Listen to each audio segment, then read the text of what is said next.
పితా పుత్ర పవిత్రాత్మ నామమున ఆమెన్. ప్రభువునందు ప్రియ సహోదరి సహోదరులారా, నేటి మొదటి పట్టణంలో తిరుసభ తొలి రోజుల్లో క్రైస్తవ విశ్వాసులు ఎదుర్కొన్న ఒక సమస్య గురించి ధ్యానం చేసుకుంటున్నాం. అపోస్తల కార్యములు 15వ అధ్యాయము 1వ వచనం నుండి 6వ వచనం వరకు. యూదయ నుండి కొందరు మనుషులు అంతియోకుకు వచ్చి సోదరులకు, మోషే చట్ట ప్రకారము సున్నతి పొందరనే తప్ప మీకు రక్షణ లేదు అని బోధింపసాగిరి. ఈ విషయమును గూర్చి వారికిని పౌలు బర్నబాలకు తీవ్రమైన వాద ప్రతివాదములు జరిగెను. అందుచే పౌలు బర్నబా మరికొందరు యెరూషలేమునకు వెళ్లి ఈ విషయమును గురించి అపోస్తలులతో పెద్దలతో మాట్లాడవలనని నిర్ణయించిరి. ప్రభువునందు ప్రియ సహోదరి సహోదరులారా, పౌలు గారు తన యొక్క మొదటి మిషనరీ జర్నీని అంతియోకు నగరం నుండి ప్రారంభించాడు. అనేక ప్రాంతాలను తిరిగాడు. ఆ ప్రాంతాల్లో ఉన్న పట్టణాలను, గ్రామాలను సందర్శించి క్రీస్తు యొక్క సువార్తను బోధించి ఉన్నాడు. ఈ క్రమంలో తాను ఎన్నో అవమానాలు పొందుకున్నాడు, ఎన్నెన్నో శ్రమలు పొందుకున్నాడు, హింసలు పొందుకున్నాడు. తాను తిరిగి మరలా అంతియోకు సంఘానికి చేరుకున్నాడు. అంతియోకు సంఘంలో ఉన్న విశ్వాసులకు తన యొక్క అనుభవాలు పంచుకున్నాడు. వారందరూ కూడా పౌలు చేసిన గొప్ప సువార్త సేవని ఎంతో సంతోషించారు. ఆ సమయంలో యూదయ ప్రాంతం నుండి కొంతమంది అంతియోకు నగరానికి వెళ్లి బోధించడం మొదలుపెట్టారు. రక్షణ పొందుకోవటానికి సున్నతి తప్పనిసరి అని బోధిస్తున్న తరుణంలో పౌలు బర్నబాలు విభేదించారు. రక్షణ పొందుకోవటానికి సున్నతి అవసరం లేదు, క్రీస్తును విశ్వసిస్తే సరిపోతుంది అని వారితో వాదించి ఉన్నారు. ప్రియా మిత్రులారా, ఈ విషయానికి పరిష్కార మార్గం కనుక్కోవడానికి పౌలు బర్నబాలు మరియు కొంతమంది విశ్వాసులు అపోస్తులను కలుసుకోవటానికి యెరూషలేము నగరానికి వెళ్లారు. యెరూషలేము నగరంలో అపోస్తులు మరియు విశ్వాసులు పెద్దలు సమావేశమయ్యారు. ఆ సమావేశంలో ఈ సమస్య గురించి చర్చిస్తున్న తరుణంలో అక్కడ కూడా వారి మధ్య విభేదాలు ప్రారంభమయ్యాయి. అందుకనే వారు ప్రార్థించారు, ఈ సమస్యను దేవునికి సమర్పించారు. దానికి పరిష్కార మార్గాన్ని దయచేయమని ప్రార్థన చేసినప్పుడు దేవుడు పవిత్రాత్మ ద్వారా వారికి తెలియచేశాడు. పేతురు మరియు యాకోబులు తెలుసుకుంటున్నారు. దేవుని అనుగ్రహముతో వారు చెప్తున్నారు, రక్షణ పొందుకోవటానికి సున్నతి అవసరం లేదు. ఎవరెవరైతే క్రీస్తును విశ్వసిస్తారో అటువంటి వారందరూ కూడా రక్షణ పొందుకుంటారు అని తెలియచేయటం జరిగింది. ప్రియా మిత్రులారా, తొలి క్రైస్తవ సంఘములో విభేదాలు వచ్చాయి, భేదాభిప్రాయాలు వచ్చాయి. అదే విధముగా మన కుటుంబంలో కూడా భేదాభిప్రాయాలు వస్తాయి, మన సంఘంలో కూడా భేదాభిప్రాయాలు వస్తూ ఉంటాయి. ప్రియా సహోదరి సహోదరులారా, అటువంటి సమయంలో ఈ అపోస్తుల వలె, తొలి క్రైస్తవుల వలె మనం కూడా ఆ సమస్యను, ఆ విభేదాలను దేవునికి తెలియచేయాలి.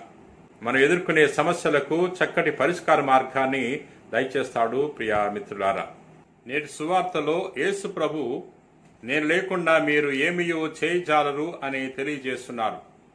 యోహాను సువార్త 15వ అధ్యాయము 1వ వచనం నుండి 8వ వచనం వరకు.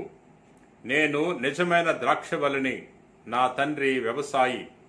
నాయందు ఫలింపని ప్రతి కొమ్మను ఆయన తీసివేయును. ఫలించు ప్రతి తీగ అధికముగా ఫలించుటకై ఆయన దానిని కత్తిరించి సరిచేయును. ప్రభువునందు ప్రియా సహోదరి సహోదరులారా, నేటి సువార్తలో యేసు ప్రభు మనలను కొమ్మతో పోలుస్తున్నాడు. కొమ్మ చెట్టుతో ఉన్నప్పుడు మాత్రమే జీవం కలిగి ఉంటుంది. చెట్టు నుండి వేరు చేయబడినప్పుడు కొమ్మకు జీవం ఉండదు.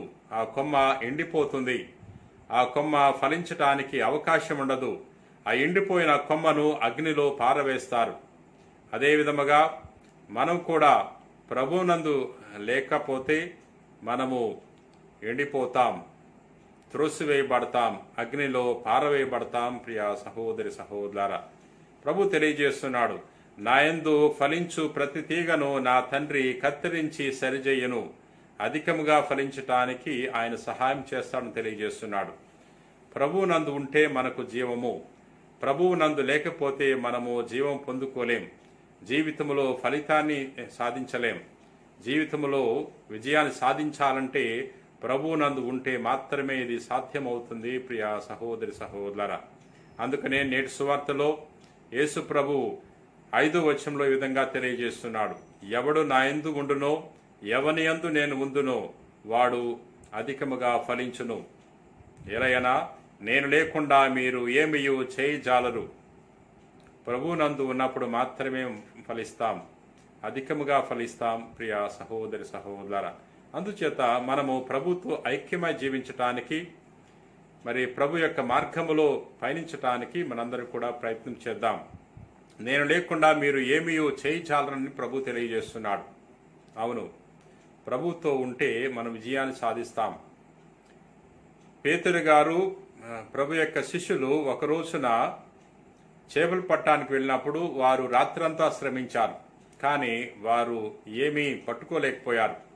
ఒక చేప కూడా వారికి దొరకలేదు. ఉదయాన్నే ప్రభు వారికి తెలియజేస్తున్నాడు, మీరు పడవకు కుడి ప్రక్కన వల వేయండి, మీకు చేపలు దొరుకుతాయి అన్నప్పుడు వారు ప్రభు యొక్క మాటను విశ్వసించి వారు వల వేశారు. వేసిన వెంటనే వల పినుగననే చేపలు వారు పట్టుకోగలిగారు. ప్రియా మిత్రులారా, రాత్రంతా వారు శ్రమించారు, కానీ ఎటువంటి ఫలము లేదు, ఎటువంటి ఫలితము లేదు. మరి ప్రభు యొక్క మాటను విశ్వసించారు, ప్రభు యొక్క మాటకు విధేయతను చూపించారు కాబట్టి వారు సంతోషాన్ని పొందుకుంటున్నారు, విజయాన్ని పొందుకుంటున్నారు, ఫలాన్ని పొందుకుంటున్నారు. అదే విధముగా మనం కూడా ప్రభువునందు ఉన్నప్పుడు, ప్రభు యొక్క మాటను విశ్వసించినప్పుడు తప్పకుండా మన జీవితంలో ఫలితాన్ని సాధించుకోగలం. ప్రార్థన చేసుకుందాం. ప్రభువా, నేటి మొదటి పట్టణంలో తిరుసభ తొలి రోజుల్లో క్రైస్తవ సంఘం ఎదుర్కొన్న సమస్య గురించి ధ్యానం చేసుకుని ఉన్నాం. ప్రభువా, ఆ సమస్యకు పరిష్కార మార్గం కనుగొనటానికి వారు ప్రార్థన చేశారు. ప్రార్థన ద్వారా వారు పరిష్కార మార్గాన్ని కనుగొన్నారు. ప్రభువా, మేము కూడా మా జీవితంలో సమస్యలు ఎదుర్కొన్నప్పుడు మేము కూడా ప్రార్థన ద్వారా ఆ సమస్యలను పరిష్కరించే గొప్ప విశ్వాసాన్ని దయచేయండి. ప్రభువా, నేటి సువార్తలో నేను లేకుండా మీరు ఏమీ చేయచాలరు అని తెలియజేస్తున్నావు. ప్రభువా, మేము ఎల్లవేళలా నీ యందు ఉండే భాగ్యాన్ని దయచేయండి, నీలో ఐక్యమై ఉండే భాగ్యాన్ని దయచేయండి. నీ మీద ఆధారపడటానికి కావలసిన గొప్ప మనసును కూడా ప్రసాదించమని ప్రార్థన చేయుచున్నాం. మా నాథుడైన క్రీస్తు ద్వారా మనవి చేయుచున్నాం తండ్రి. ఆమెన్.